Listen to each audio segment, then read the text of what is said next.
The next morning, Marcus made a call. Not to lawyers. Not to security. He called Detective Carla Rivers, a top investigator in Chicago known for taking down powerful men. She agreed to meet them at a quiet cafe overlooking Lake Michigan. When she arrived, she was tall, sharp-eyed, and all business.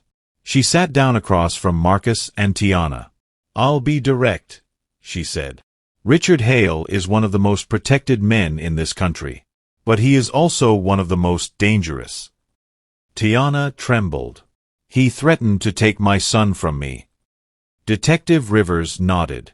"And he has done worse to other women." Marcus leaned forward. "Then help us keep Jordan safe." The detective studied him closely. "You're not his biological father," she said plainly. "Why are you risking everything for this child?" Marcus looked at Tiana, then out toward the lake. "Because he is my family now," he said firmly. "And no powerful man gets to steal a child from his mother." Tiana's eyes filled with tears. Detective Rivers finally nodded. "Then we do this the right way, quietly, legally, and carefully." Later that afternoon, Marcus sat with Jordan in the living room. The boy was quiet, serious, and observant, far older than his years. Jordan looked up at him. "Are you going to leave my mom?" he asked softly. Marcus froze. Tiana, standing nearby, held her breath. Marcus knelt down so he was eye level with Jordan. "No," he said gently. "I'm not leaving your mom. And I'm not leaving you."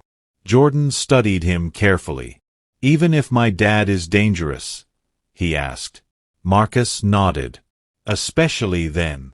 For the first time, Jordan smiled, small, but real. Tiana felt her heart break and heal at the same time. That evening, as the sun set over Chicago, 3 black SUVs pulled up outside Lena's apartment building. Men in dark suits stepped out. They moved with precision. Not police, not random security. Hale's men. Inside, Detective Rivers received an urgent call. She rushed to Marcus. "They're here." Tiana gasped. "For Jordan." Marcus stood tall, blocking the hallway toward the boys' room. Outside, a calm but chilling voice echoed through the lobby speaker system. "Marcus Bennett. Tiana Rivers. Send Jordan Hale downstairs peacefully, and no one gets hurt." Marcus clenched his fists. Tiana began to shake. Jordan stepped out of his room, clutching his sketchbook. He looked at Marcus, not scared, but steady. "Are they here for me?" he asked. Marcus swallowed hard. "Yes," he said quietly. Then he placed a hand on Jordan's shoulder. "But they will not take you." The hallway was silent except for the hum of the building's air system. Marcus stood in front of Jordan's bedroom door like a wall. Tiana held Jordan's hand tightly behind him, her heart racing. Detective Rivers whispered into her earpiece, listening to officers quietly taking positions in the lobby. Then the elevator doors opened. 3 men in dark suits stepped out, tall, composed, professional. They did not look angry. That made them even more frightening. The lead man spoke calmly. "Mr. Bennett, we are not here for you. We are here for the Hale heir." Marcus stepped forward, his voice steady. "Then you are in the wrong place. This is not your client's house." The man tilted his head slightly. "Mr. Hale has legal rights." Tiana stepped forward, trembling but brave. "And I have maternal rights," she said firmly. "You cannot just take my child like property." Jordan squeezed her hand. For a long moment, no one moved. Then Detective Rivers stepped out of the stairwell, flashing her badge. "Gentlemen, this is now a police matter. You can leave, or we can do this the hard way." The men exchanged quiet looks. The lead man finally nodded. "We will return," he said evenly. "With the court." Then they turned and walked back toward the elevator. The doors closed. Silence filled the apartment. Tiana exhaled in relief, but Marcus knew this was only the beginning. The next morning, every major news channel in America was talking about the same thing. On the giant TV in Lena's living room, Richard Hale appeared at a press conference in front of his glass and steel corporate headquarters in Chicago. He looked calm, polished, and perfectly composed in a tailored navy suit. Reporters shouted questions. He raised his hand and spoke smoothly. "Good morning. Recently, it has come to my attention that my son, Jordan Hale, has been taken from me and hidden without my knowledge." Cameras flashed everywhere. Tiana gasped. "He's lying." Richard continued. "I have always wanted to be present in my child's life. I am now pursuing legal action to reunite father and son, peacefully and lawfully." Marcus clenched his jaw. On the screen, Richard's gaze seemed almost to stare directly through the camera at them. Back in the apartment, Jordan watched quietly, clutching his sketchbook. He turned to Marcus. "Is that my dad?" Marcus knelt beside him. "Yes," he said gently. Jordan frowned slightly. "He looks nice on TV. But he doesn't feel nice." Tiana's eyes filled with tears. Marcus placed a hand on Jordan's shoulder. "We will protect you," he said firmly. By afternoon, legal papers arrived. A formal custody case had been filed. Detective Rivers brought in a top family lawyer, attorney Vanessa Cole, known for beating powerful men in court. She spread documents across the table. "This will not be easy," Vanessa said calmly. "Richard Hale has money, influence, and a public image. But you have something stronger, truth." She turned to Tiana. "You must be ready to tell your full story in court. No secrets. No hiding." Tiana swallowed hard. Marcus placed his hand over hers. She nodded slowly. "I will do it," she whispered. Jordan sat nearby, listening carefully. He looked at Marcus again. "Are you still staying?" he asked softly. Marcus smiled gently. "I'm not going anywhere." For the first time since arriving in Chicago, Jordan looked hopeful.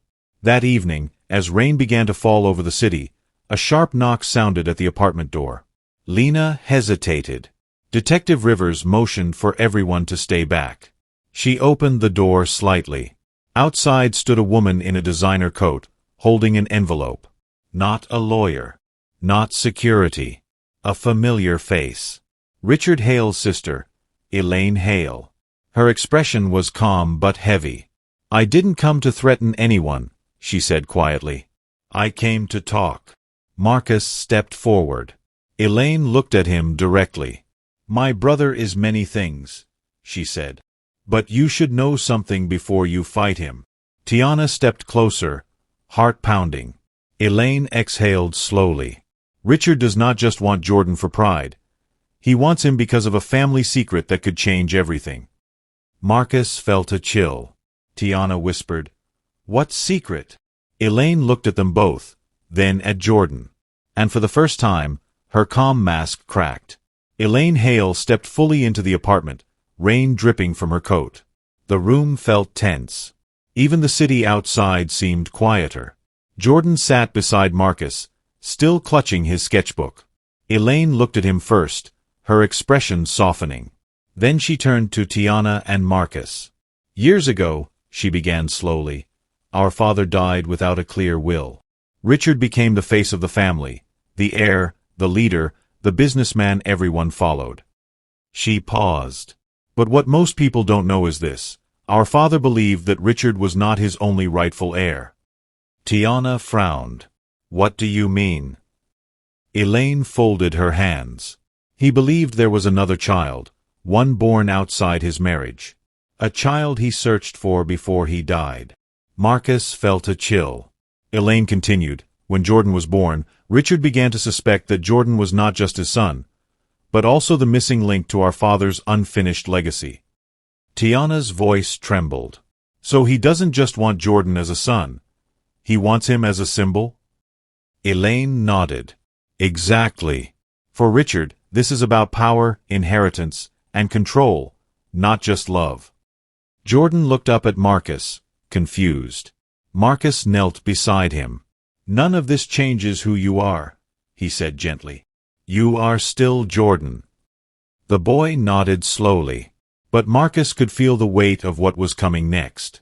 2 days later, the courtroom in Chicago was packed. Reporters filled the back rows. Cameras flashed outside the building. Inside, everything was calm, but heavy. Marcus sat beside Tiana as she prepared to take the stand. Across the room sat Richard Hale, perfectly composed in a tailored suit. His eyes never left Tiana. When Tiana began to speak, her voice shook at first. "I met Richard when I was young," she said softly.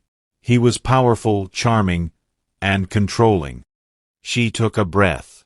"When I became pregnant, he didn't see me as a mother. He saw me as someone carrying an asset." Murmurs rippled through the courtroom. Tiana continued, tears in her eyes. "He tried to take my child from me before I could even raise him. That is why I left.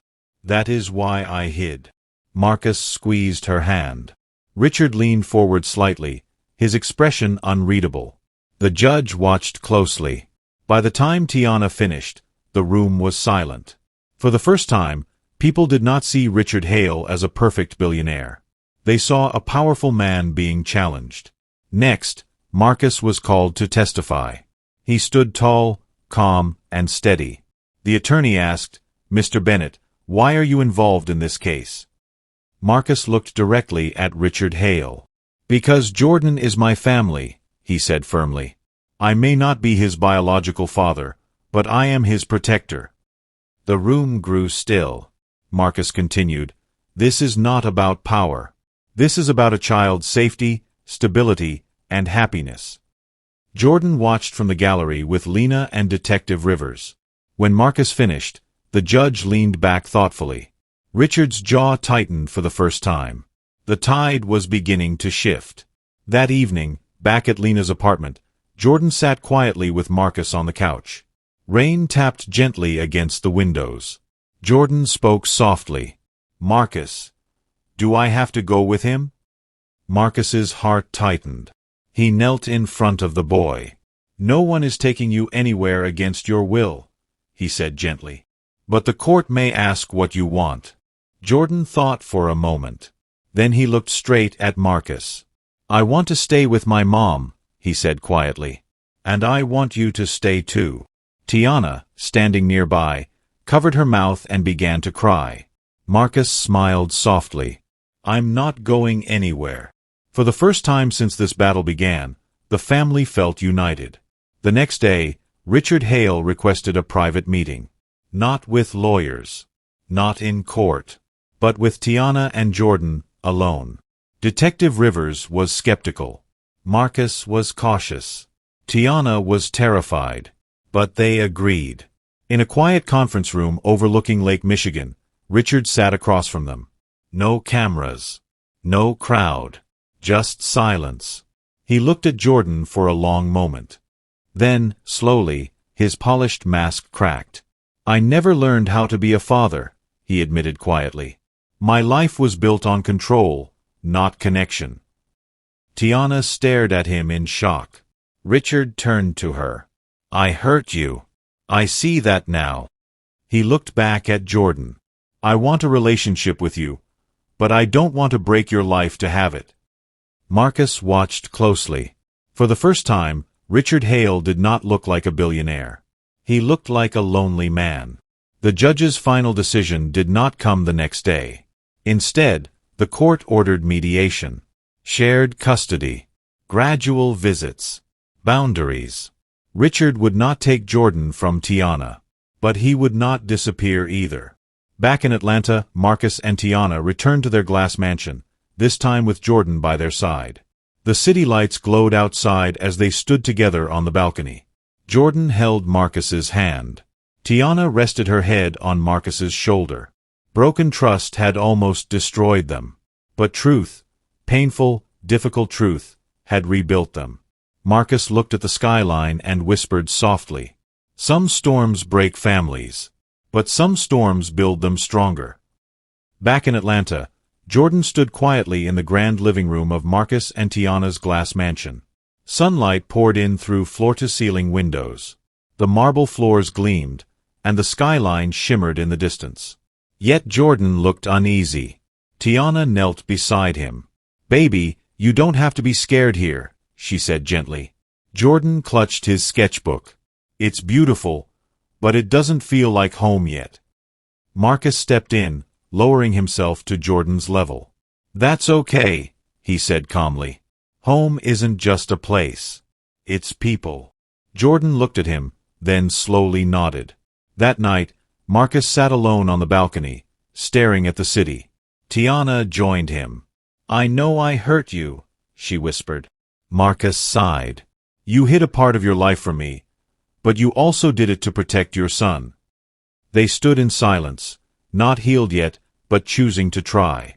The next morning, Marcus took Jordan to a modern art studio in downtown Atlanta. Large glass walls, colorful murals, and creative workspaces filled the room. Jordan's eyes lit up. "You can draw here any time," Marcus told him. Jordan smiled, a real smile this time. Later, as they drove back in Marcus's black luxury SUV, Jordan spoke softly. "Marcus, do you really want to be my dad?" Marcus didn't hesitate. "Yes," he said firmly.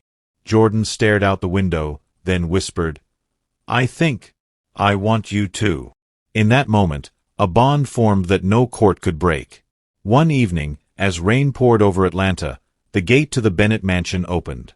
A sleek black Rolls-Royce pulled up. Richard Hale had arrived. Tiana froze when she saw him on the security camera. Marcus stood tall. When Richard stepped inside, the atmosphere grew heavy. He looked older, quieter. Jordan stood beside Marcus. Richard's voice softened. "Jordan, may I speak with you?" Jordan looked at Marcus first. Marcus nodded gently. In the study, Richard sat across from his son. "I made mistakes," Richard admitted quietly. "I wanted control when I should have wanted connection." Jordan studied him carefully. "I don't hate you," he said calmly. "But you hurt my mom." Richard lowered his head. "I know." For the first time, Richard Hale did not look powerful. He looked humbled. That night, Tiana asked Marcus to sit with her in their bedroom. She finally told him everything, from the beginning to the end. How Richard pressured her. How she ran. How she lived in fear for years. How meeting Marcus felt like safety. Tears streamed down her face. Marcus listened, truly listened, without interrupting. When she finished, he took her hands. "I needed the truth," he said softly. "But I also need to understand your fear." They didn't fully heal that night, but they took the first real step. Weeks passed. Jordan settled into a private school in Atlanta. He called Marcus Dad for the first time one evening at dinner. Tiana froze. Marcus blinked, emotional but steady. He simply said, "Yes, son." Richard visited regularly now, not to control, but to build a relationship. Slowly, painfully, but sincerely. Not perfect, just real.